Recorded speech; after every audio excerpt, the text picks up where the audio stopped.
Someone posted this online at 5 in the morning. This one was a fighter. Then the same person posted again. I think I just got caught. 2nd of February 2025, Sunday, around noon. A man drives to his sister's house on Germania Street in Fairfax, Ohio. It's a quiet suburb just outside Cincinnati. The kind of a block where people know each other's names. It's a small community. Small houses, small yards, nothing that stands out. So the man knocks on the door, but there's no answer. He tries again and again, no answer. So he goes inside of the house. His sister is in her bedroom, and there's a pillow over her face. And on a table, right next to her bed, cleaning supplies, bottles of them. So the man calls 911. He tells the dispatcher that his sister is lying on the bed, and there's a pillow over her face, like she'd been smothered. That man's name is Daryl Tenpenny. 911, what's the location of your emergency? 3919 Germania.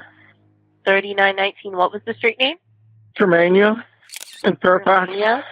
I think my sisters might have been murdered. And Officers arrive. They look around. They know the state of a room, and they call the death very suspicious. To knock on it like that, I always do that. The front door? Yeah, the front door. And as I did it, the door went open. It just opened. It just opened. And I'm like, that not good. Hopefully she's like working on something and busy working or whatever. Then when I looked in, I seen her legs on the bed, no movement. She's not saying anything. And when I looked, it looked like somebody had ripped her pajamas open and covered her face up with stuff and smothered her, probably would be my guess. You could tell she'd been, I mean. Did he cover her up? I don't know. The dispatcher said that he found her with a pillow over top of her. I don't know about Peroxide and cleaning chemicals? That's different. Now, of course, at first, police is very suspicious of Daryl. Okay. I know. So again, we're definitely gonna treat this as most priority important as possible right now. I sent her a message on her phone. I said, I'm outside. And I went up and put the air pump on the truck, and I walked around, and I opened the door. I started to knock on the door like Right. that. Right. The door opened. Okay. She didn't answer, so I pushed the door open.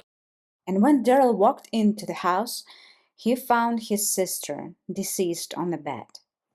Her name was Sheila Denise Tenpenny. She went by Denise. She was 64 years old, and she lived alone. She'd worked her whole life and was finally close to retirement.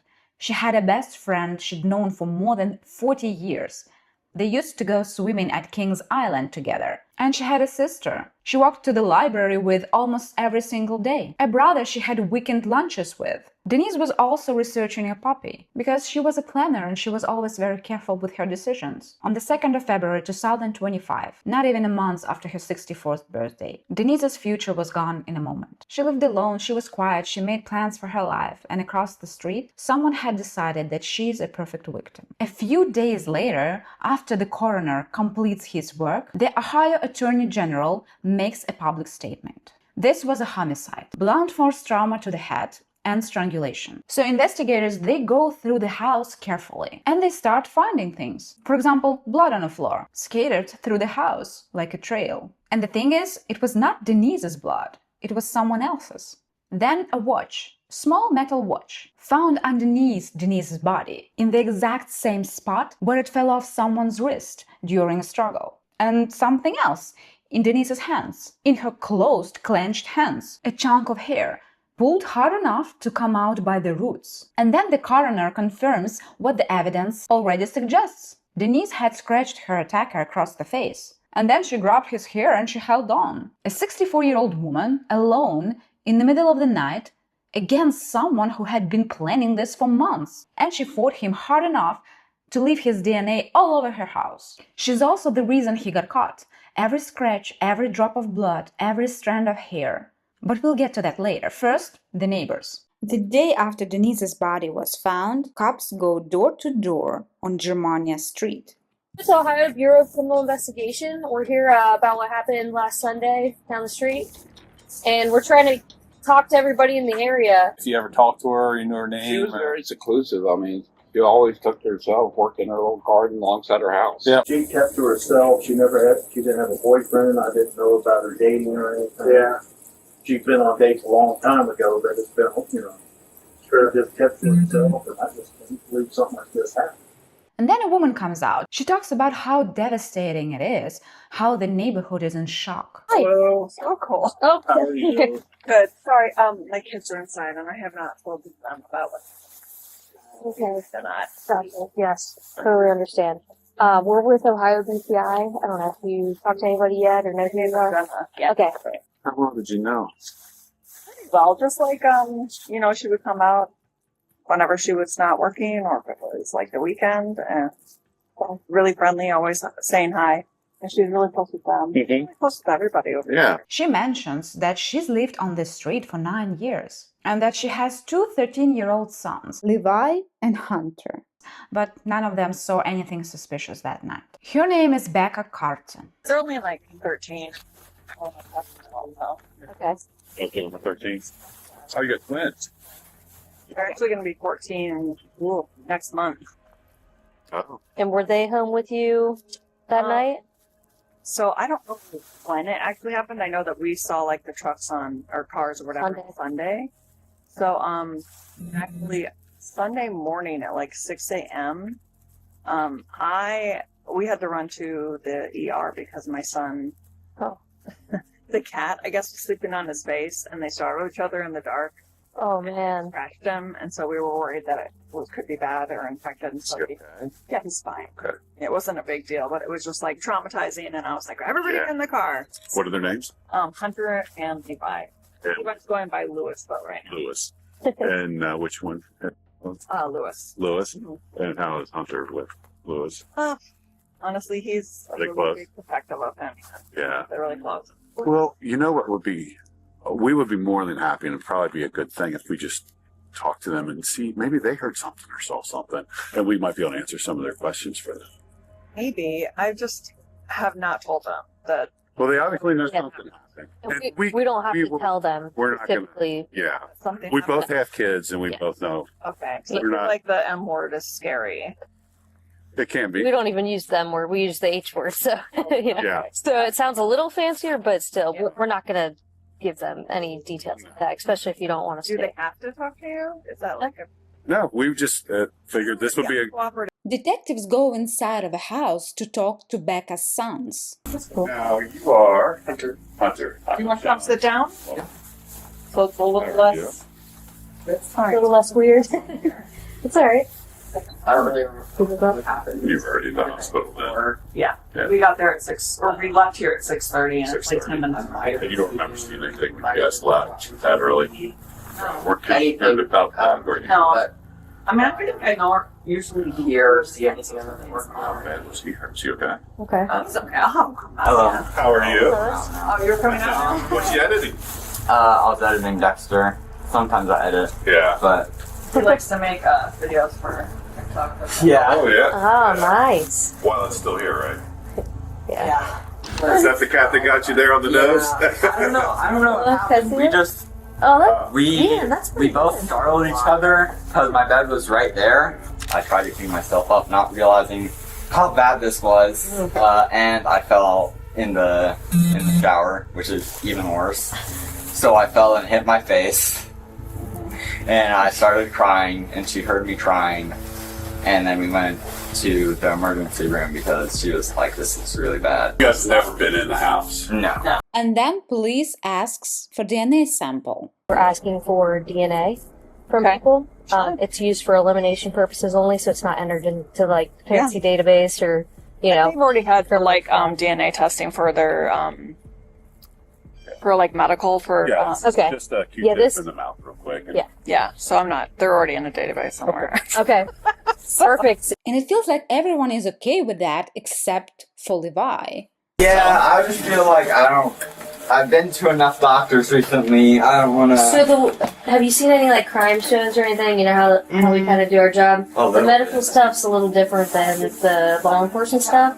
But I don't know if she explained to you, but we're just going to swab your cheek, and it's not going to go into the database or anything. But we're going to compare it against stuff that we have. That makes sense. and it will take 2 seconds. It's just a Do I have kiss to do head it? shape. You don't have to do anything. Levi strangely agrees, and then police takes DNA samples from him and his brother Hunter. Me and my brother, especially my brother, know a lot. I would say definitely my brother knows a lot about just the police in general. He wants to go into the Marines when he gets older. Nice. Yeah. After that, police took everything they needed and asked their questions and left. When the DNA results came back, the blood on Danny's floor, it was Levi's. The hair in her hand, also his. Hi guys. We just sat down to eat. Yeah. Yeah. All right. So we need to talk to essentially each of you, and we're wondering if we can go down to the police department. Do we need to be getting lawyers or something? I'm feeling. I don't. You're welcome to call an attorney. Like, do we have to go? Is this like a right now thing, or We would like to. Yes. It would make, yeah. You don't have to do anything, I suppose. Okay. I don't know. I feel uncomfortable. I'm not. We could. How about we get there? We can explain kind of what's going on, give you some more info, and you can always, Okay. Well, do you want Have to us explain what's explain going on before we head out there? And do you mind if we do that outside? sure. Are we under suspicion for something? Or We just want to talk to you. I think you guys could help us clear a lot of things up around here. So, okay. all right, let's go. We have a warrant. We don't want to do this in front of the neighbors and all that stuff. That's why we were hoping. I really wish somebody would have contacted me, and I was not shown a warrant inside the house. You No. told me that you were bringing me down for questioning. We were, yeah, Not what you said to me. we are aware of that, and we are trying to not do it in front of the neighbors here. Well, you're So- already doing it in front of the walls. I understand that. They are already aware, and I don't care what they think. Because I know we have done nothing wrong. So just 11 days after Denise was found, police took Becca, Levi, and Hunter to the police station. I want to Go ahead. get a lawyer and have my children stop being questioned without the lawyer present immediately. It's unacceptable. They're 13 and they're scared, and they're little kids. This isn't okay. So I don't feel pressured doing this. You don't. I feel a little pressured, but I don't feel like I have to sign those. Okay. That's I good. don't know. It's more suspicion is put on me if I don't answer any questions. So Oh, yeah, we're here to talk, ask questions, get your story. Yeah, you said that. You said that we could help you guys, like, understand what's going on, or like something like that. So I'm not sure. You know what we're investigating? I mean, I know something happened on the street, or across the street, Right. in front of me. Right. A woman was murdered, right? So we're trying to find out what happened. So you're moving out of state to California? Yeah. So the plan is to move to California. I think it's Long Beach. Long Beach? Cool. Is your mom and dad divorced? Yeah. Levi and Hunter spent that day with their father. So we ate, and then and then Mom got home. He left after a minute of talking. Mm-hmm. They don't get along, or what? No, they get along. Okay, that's cool. That's why we have a lot of, like, communication with Mm-hmm. my brother. So after that, he left. Me, my mom, and my brother just kind of hung out for a minute. Is this in the evening now? Yes, All right. in the evening. All right. And then I think I'm like, that the day after that, it's kind of like jingled in my head because it was a lot of waking up really early. But I don't know, I think at like 2:30 maybe in the morning. Yeah, 2:30 in the morning, or 2. I'm not sure. In that time area, my cat had randomly woke me up, started scratching my face, and first he started scratching like my arms. So I was like trying to like get him off of me, but I didn't know what was going on. Either here. The CCTV cameras actually show Becca bringing Levi to the hospital around 7 a.m. that morning. So that part of the story was true. Did you ever see the scratches on his face? yeah, Can you describe like kind of what you saw? So when I woke up every morning, the scratches I saw on his face, he had 2 scratches right here somewhere, like or on this cheek or on this cheek, and then he had stitches in his nose, and then he had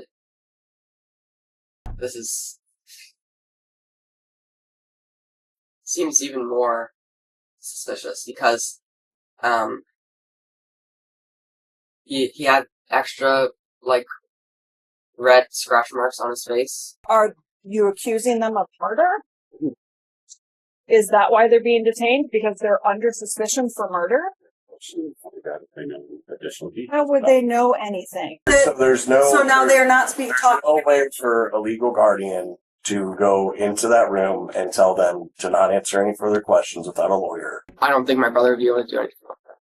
But because that day he got scratches on his face, because of that day he, he had to go to the hospital, and then he decided to go to Dad's house, so then he wasn't in the neighborhood. It all seems like a very wide coincidence, because of course his cat was face. Do you remember like that night? If you remember your brother getting up and going to the bathroom or going outside at all?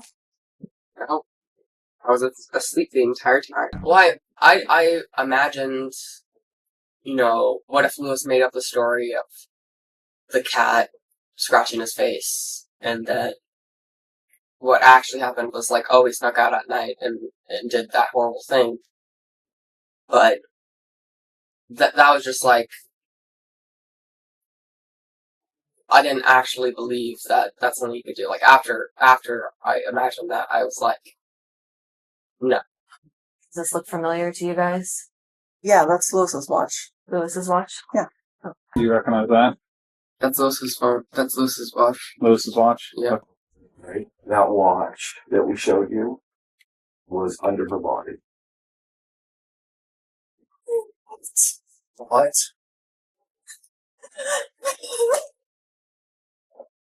No. What are you saying about the swabs? Whose DNA is at the scene?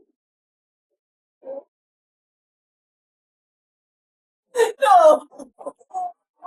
Have you never been in Denise's house? Never been? Okay. You know what DNA is? You ever heard of it? I've heard of it. Okay. So we're trying to figure out, and I want you to help me explain this, okay, why your blood would be in Denise's house. That's what we're trying to figure out. Well, I'm not sure. I don't know, like, how is it my blood? Like, we're trying to find out. because I don't know why it would be in my house. It's not in your house. I don't think you're telling me all the truth. What? But I'm not lying. Well, I think you're about how you got hurt. I think you're lying about how you got hurt. Now, there's a few things about this family, and the first one is mother's background. Becca had not had an easy life. Her own father, a corporate executive, a man with a respectable job and a respectable life on the surface, had abused her, starting when she was just 4 years old. Eventually, he was convicted and sentenced to 40 years to life in prison. But Becca grew up carrying that. She built her life, she had her boys, she was trying to move on, she did everything she could. But here's the relevant part. At some point before the 2nd of February, Becca had written something in her personal journal. She wrote that one of her sons, he was into the serial killers. That was her exact words. Really into the serial killers. Now, this doesn't necessarily mean something. I mean, here we are talking about a true crime. But she, as a mother, she had some concerns and she wrote them down. No way. Even if he did kill her, there's no way he's the one who killed her. Okay. He's not that type of person. My father was really, really abusive. Really mentally abusive and very, very, very physically abusive to my mother. They are divorced now. And we are trying to get past it. Trauma has made him feel this type of way. He feels like hurting people sometimes. Like he feels empty, and he feels like he feels violent. The premeditation was chilling. Now, Levi wasn't just a kid who liked true crime. What investigators found went a lot deeper than that. First of all, he made Dexter fan edits on TikTok. If you don't know the show, Dexter is about a serial killer who works for the police. His whole thing is that he looks completely normal. He fakes emotions. He fits in. And when no one is watching, he kills. Now, Levi's brother Hunter told police that Levi didn't just watch the show. He talked about relating to Dexter. Specifically about what he called masking his emotions, pretending to feel empathy he didn't actually feel. I just post edits of Dexter, the house that Jack built, all the wide range of media that's serial killers. Now, he had a book in his drawer, Confessions of a Serial Killer, and he kept a journal with 4 words in it. I will kill you. And a step-by-step written instruction for how to strangle a person. He also talked to people online about methods, about victim selection, about killing animals, about lacking empathy. He used ChatGPT to help him figure out how to select a target. And then he searched to how to defeat a police interrogation. He had been doing this for months, quietly in his room, across the street from Dennis. But here's the thing. Levi had an identical twin, Hunter. Same DNA, same parents, same house, same neighborhood, same school, same room. They shared a room. And they grew up side by side. And Hunter, he was different. I don't have a clean answer to what it means. I mean, nobody does. But it matters because it actually closes the door to any simple explanation. This wasn't just the family or the school or the content he was watching. Now let's skip forward to the night of the events. Sometime between midnight and 5 a.m. on the 2nd of February 2025, Levi crossed the street. He went in through the front door and Dennis was asleep. He had studied how to do this because he had researched it for months. And he thought he had a perfect plan. But he didn't account for Denise because she fought him. She scratched at his face hard enough to draw blood. She grabbed his hair and held on. A chunk came out in her hand. His watch fell off his wrist and landed under her body. I mean, he tried to clean everything up. He basically did what he could, and then he just went back home. Across the street. And that's when he went on his phone and he posted, "This one was a fighter." He said watching the ambulances arrive made him sick, that he even cried, and the scratches, well, it was from his cat. And he maintained it his story for 9 months. And then in November of 2025, he changed his plea. Levi Carte pleaded guilty. Aggravated murder, aggravated burglary, strangulation. By that time, he was 14, and he showed no emotion through the entire hearing. He was very calm. You agree to go to DYS, the Department of Youth Services, from now until your 21st birthday. That is the maximum sentence under Ohio law. He couldn't be tried as an adult because you have to be 14 for that, and he was 13. He will take victim awareness classes. He'll get his diploma. He'll attend behavioral therapy, and he gets out at 21. That's the law. Now, there's a line from Dennis' family that really is hard to hear. They said, "You chose her because you thought that she was alone and no one would notice or care. Well, you were wrong. She was deeply loved." The irony is that the person he chose as a perfect victim is the reason he got caught. Rest in peace, Dennis. Take care, and I'll see you in the next video. Bye.